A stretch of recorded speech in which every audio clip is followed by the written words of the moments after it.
చంద్రబాబు నాయుడు గారి గురించి మీరు ప్రశ్నించారు. ఇలాంటి ఎలా ఎంకరేజ్ చేస్తారు సార్ మీరు అని అడిగారు.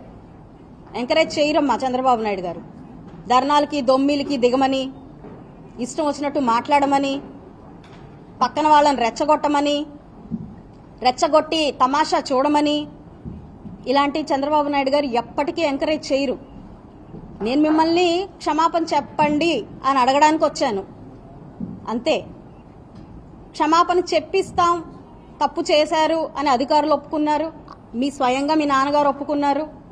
కాబట్టి ఇంకాస్త ఎక్కువగా చెప్పేదాకా వెళ్ళం మేము అని చెప్పి గట్టిగా అడగడం జరిగింది. ఎందుకంటే మీరు చేసిన చాలా తప్పు.